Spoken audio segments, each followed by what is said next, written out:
Hello everyone, नमस्कार साथियों। स्वागत है आप सभी का एक बार फिर से डेली करंट अफेयर्स की क्लास में। और आज है साथियों आपकी 18 जनवरी। और आज हम 18 जनवरी से बनने वाले सभी मोस्ट इम्पॉर्टेंट करंट अफेयर्स को देखने वाले हैं।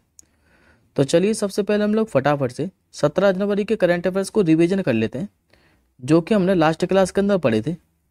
उसके बाद हम आज के क्वेश्चनों को कवर करेंगे।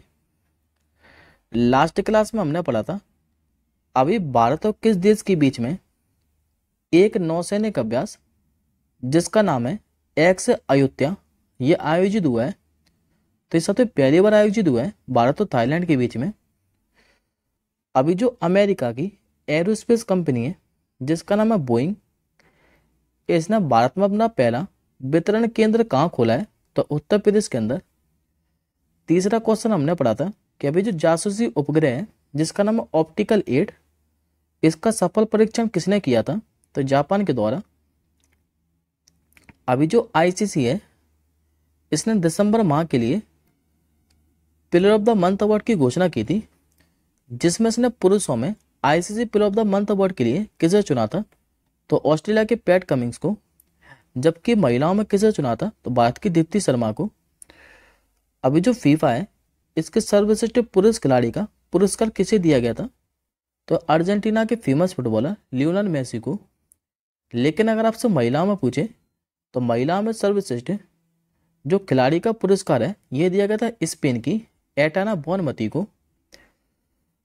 अंतर्राष्ट्रीय जो ऊंट महोत्सव है ये कहाँ पर प्रारंभ हुआ है? 16 जनवरी को। तो राजस्थान के बीकानेर के अंदर। और ये जो साथियों बीकानेर है ये ऊंटों के लिए ही फेमस है। हाल ही में MSCI इमर्जिंग मार्केट इंडेक्स में यानी कि उभरते हुए बाजार के मामले में भारत को कौन सा स्थान मिला है? तो इस बार मिला भारत को दूसरा स्थान। और भारत ने साथियों किस देश को पीछे छोड़ा है? तो ताइवान को। जबकि पहले स्थान पर चीन रहा है। हाल ही में 33 साल के बाद तितली की एक नई प्रजाति जिसका नाम है सिगरेटिस मेगामलाई एंसिस, इसकी खोज कहाँ की गई है? तो तमिलनाडु के अंदर। और तमिलनाडु के साथ जो बिल्लू पुतुर है यहाँ पर एक मेगामलाई टाइगर रिजर्व है, यहीं पर इसकी खोज की गई है। ऑपरेशन जो अमृत है ये किस राज्य में शुरू किया गया था? तो केरल के अंदर। और लास्ट क्वेश्चन हमने पढ़ा था कि गांधी ए लाइफ इन 3 कैंपेन्स नामक पुस्तक किसने लिखी है?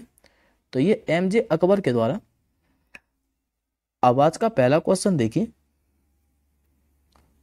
अभी साथियों इंडेक्स जारी की गई है जिसका नाम है ग्लोबल फायर पावर रैंकिंग 2024। इस रैंकिंग के अनुसार सैन्य शक्ति के मामले में भारत किस स्थान पर रहा है? तो इस बार भी भारत चौथे स्थान पर ही रहा है। आंसर हो जाएगा आपको ऑप्शन नंबर डी। अब इस क्वेश्चन के बारे में आगे समझ लेते हैं। देखिए साथियों जो ग्लोबल फायर पावर रैंकिंग है 2024, ये 145 देशों की रक्षा संबंधी जानकारी पर नजर रखता है। और पहले 5 स्थानों को हम लोग याद रखेंगे। तो पहले पर इसमें अमेरिका, दूसरे पर रूस, तीसरे पर चीन, चौथे पे अपना प्यारा भारत, जबकि 5वें पर दक्षिण कोरिया रहा है।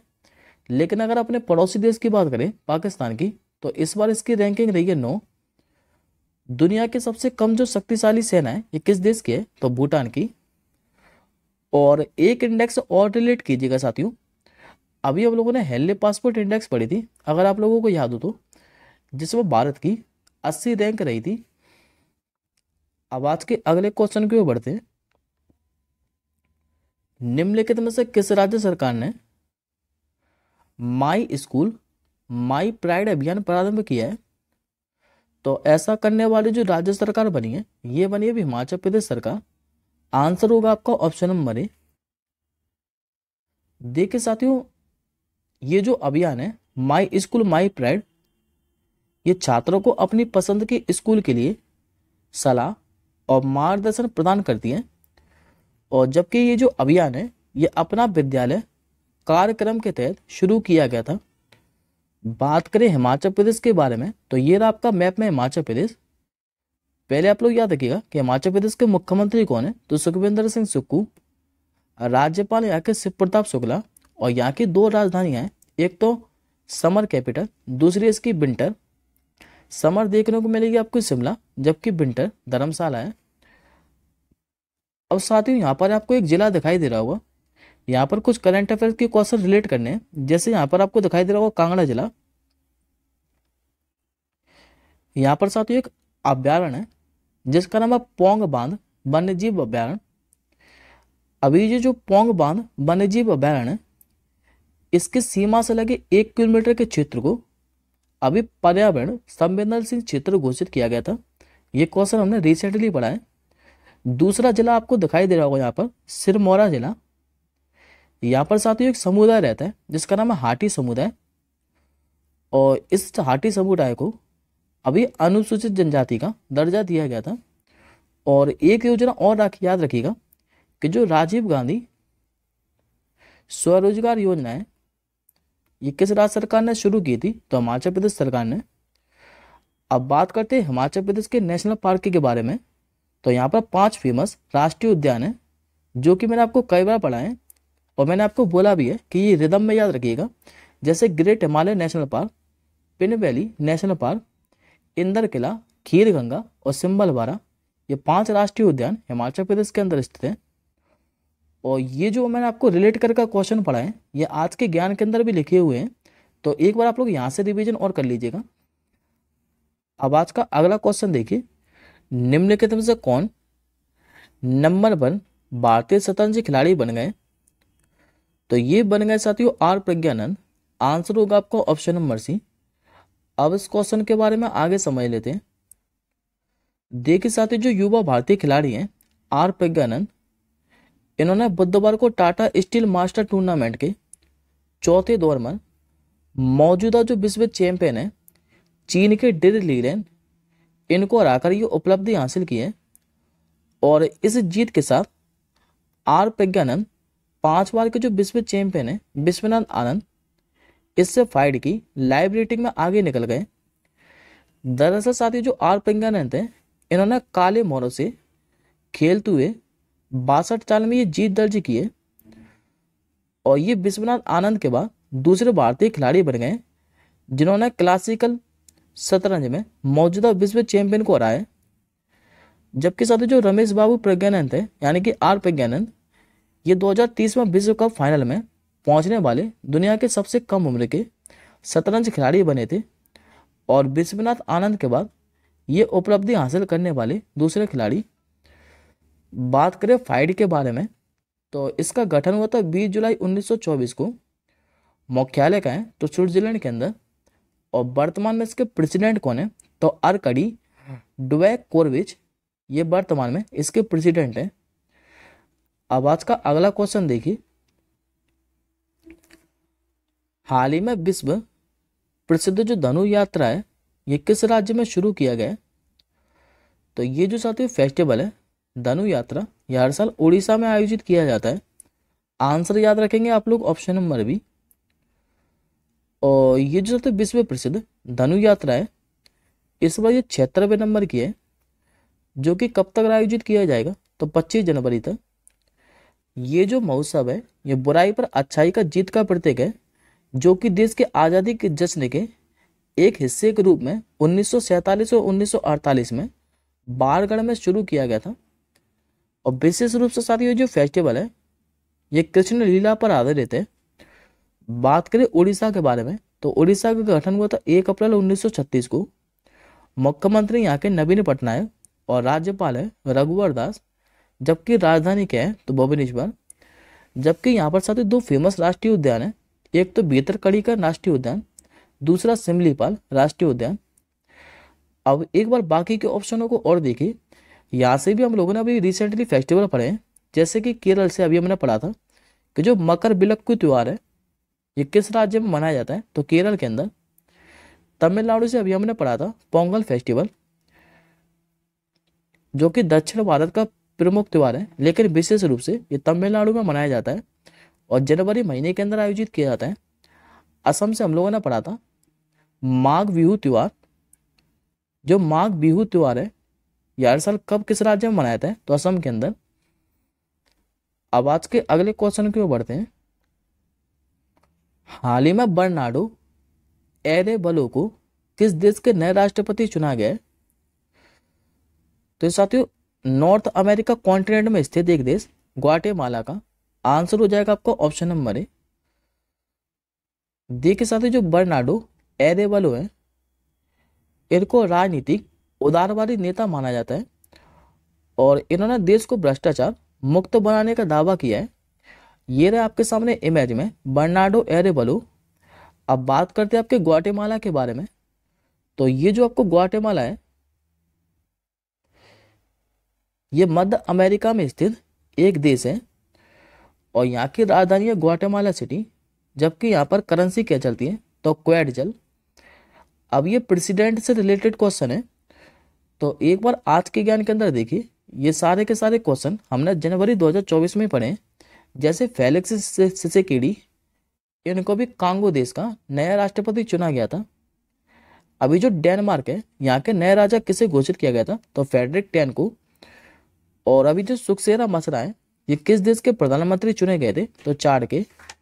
और जबकि अभी जो बांग्लादेश के प्रधानमंत्री हैं शेख हसीना ये 5वीं बार अभी बांग्लादेश की प्रधानमंत्री बनी थी, ये भी याद रखिएगा।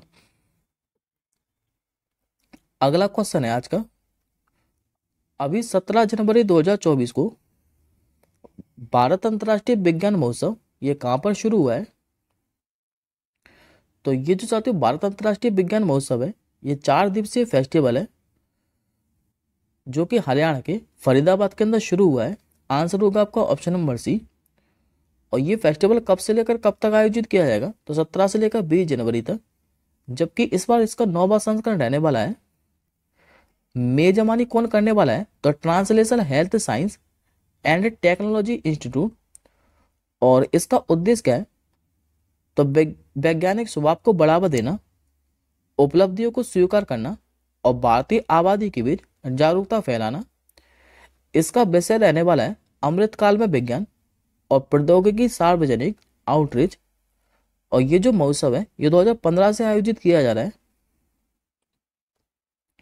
आज के अगले क्वेश्चन को बढ़ते हैं। हाल ही में जो ऑपरेशन सर्वशक्ति है ये किसने शुरू किया है? ये ऑपरेशन सी शुरू किया भी जम्मू कश्मीर के अंदर भारतीय सेना के द्वारा। आंसर होगा आपका ऑप्शन नंबर बी। देखिए साथियों जम्मू कश्मीर का जो राजौरी और पुंछ है यहाँ पर भारतीय सैनिकों पर घात लगाकर हमला करने वाले जो आतंकवादी हैं इनको खत्म करना है इस ऑपरेशन का उद्देश्य। और पिछले कुछ वर्षों में क्या है कि कश्मीर में घात लगाकर किए गए हमले में 7 सैनिक शहीद हो गए थे, जबकि राजौरी पुंछ बेल्ट में हमलों में 20 से अधिक सैनिक अभी तक मारे गए हैं। इसलिए यहाँ पर ऑपरेशन सर्वशक्ति शुरू किया गया है। अगले क्वेश्चन की ओर बढ़ते। जो राष्ट्रीय स्टार्टअप दिवस है ये प्रतिवर्ष कब मनाया जाता है? ये दिवस मनाया जाता है प्रतिवर्ष 16 जनवरी को। करेक्ट आंसर होगा आपको ऑप्शन नंबर सी। और ये जो साथी दिवस है ये स्टार्टअप के बारे में जागरूकता फैलाने के लिए मनाया जाता है। पहली बार इस दिवस को मनाने की घोषणा कब की गई थी तो 2021 के अंदर मोदी जी के द्वारा। और पहली बार ये दिवस मनाया कब गया था तो 2022 के अंदर। तभी से ये हर साल 16 जनवरी को मनाया जाता है राष्ट्रीय स्टार्टअप दिवस। अभी हमने 15 जनवरी से पढ़ा था कि अभी जो 76वां सेना दिवस समारोह है ये कहाँ पर आयोजित किया गया था तो उत्तर प्रदेश के लखनऊ के अंदर। और हर साल 15 जनवरी को भारतीय थल सेना दिवस में मनाया जाता है। 14 जनवरी से हमने पढ़ा था arm force veteran day. Next question की ओर बढ़ते हैं। अभी किस राज्य सरकार ने संविधान की प्रस्तावना को स्कूली पाठ्य पुस्तकों का हिस्सा बनाया है? तो ऐसा करने वाली जो राज्य सरकार बनी है ये बनी हुई केरल राज्य सरकार। आंसर हो जाएगा आपका ऑप्शन नंबर बी। देखिए साथियों केरल के इतिहास में पहली बार क्या है कि संशोधित स्कूली पाठ्य पुस्तकों में देश के संविधान की प्रस्तावना को शामिल करने का निर्णय लिया है। और इस पहल का जो उद्देश्य है युवाओं के बीच संविधान के महत्व के बारे में जागरूकता पैदा करना है। कक्षा 1 से कक्षा 10 तक की पाठ्य पुस्तकों में प्रस्तावना को शामिल करने का निर्णय लिया है। इसके लिए कक्षा 1, कक्षा 3, कक्षा 5, कक्षा 7 और कक्षा 9 के लिए 173 नई पाठ्य पुस्तकों को मंजूरी दी गई है। बात करें केरल के बारे में तो मुख्यमंत्री यहाँ के आपके हैं पिनराई विजयन, जबकि राज्यपाल कौन है तो आरिफ मोहम्मद खान। आज का अगला क्वेश्चन है, अभी देश के पहले शहरी काशी रोपवे की जो थीम है ये किस भगवान पर रखी गई है? तो ये रखी गई सती भगवान शिव पर। आंसर होगा आपका ऑप्शन नंबर ए। देखिए सर, दरअसल प्रधानमंत्री मोदी जी ने क्या है कि पिछले साल मार्च 2024 में 644 करोड़ रुपए की लागत से इस रोपवे की आधारशिला रखी थी। कहाँ पर? तो उत्तर प्रदेश के वाराणसी में। और वाराणसी में बन रहे देश के पहले शहरी 7 सार्वजनिक परिवहन रोपवे की जो थीम है ये भगवान शिव होंगे। वाराणसी कैंट स्टेशन पर बनने वाले रोपवे स्टेशन के प्रस्तावित मॉडल में जैसे डमरू, त्रिशूल, शंख, नदी, चंद्रमा और रिवर फ्रंट की कलाकृतियां होंगी। बात करें उत्तर प्रदेश के बारे में तो यहाँ के राज्यपाल कौन है? तो इनका नाम है आनंदीबेन पटेल। नेक्स्ट क्वेश्चन देखिए, अभी साथियों एक पुस्तक लिखी गई है जिसका नाम है an uncommon love the early of Sudha and Narayana Murthy. ये पुस्तक किसने लिखी है? ये पुस्तक लिखी गई है चित्रा बनर्जी दिवाकरुणी के द्वारा। तो आंसर होगा आपका ऑप्शन नंबर सी। और ये जो बाकी के नाम लिखे हैं जनरल मनोज मुकुंद नरवाने, इनसे मैंने आपको कल भी पुस्तक रिवीजन कराई थी कि जो 4 स्टार ऑफ डेस्टिनी नामक पुस्तक है ये किसने लिखी है? तो ये लिखी है साथियों 28वें नंबर के थल सेना प्रमुख जनरल मनोज मुकुंद नरवाने के द्वारा। और एमजे अकबर से मैंने आपको आज ही पुस्तक रिवीजन कराई है कि गांधी ए लाइफ इन द 3 कैंपेन्स, ये पुस्तक किसने लिखी है? तो एमजे अकबर के द्वारा। आज का आपका आखिरी क्वेश्चन है कि भारत के किस राज्य में पहली बार एक दुर्लभ तिब्बतीय भूरा बालू देखा गया है? दरअसल साथी जो दुर्लभ तिब्बतीय भूरा बालू है ये सिक्किम के अंदर देखा गया है। और कहाँ पर? तो जो कंचनजंगा बायोस्फीयर रिजर्व है यहीं पर अभी पहली बार दुर्लभ तिब्बतीय भूरे रंग का बालू देखा गया है। अब आज का आपका क्वेश्चन ऑफ द डे है कि निम्नलिखित में से कौन सी राज्य सरकार एक वन्यजीव बचाओ और पुनर्वास केंद्र स्थापित करेगी? इस क्वेश्चन का आंसर आप लोग कमेंट बॉक्स के अंदर कीजिएगा। हम जल्दी मिलेंगे नेक्स्ट क्लास के साथ ही, तब तक के लिए जय हिंद, वंदे मातरम।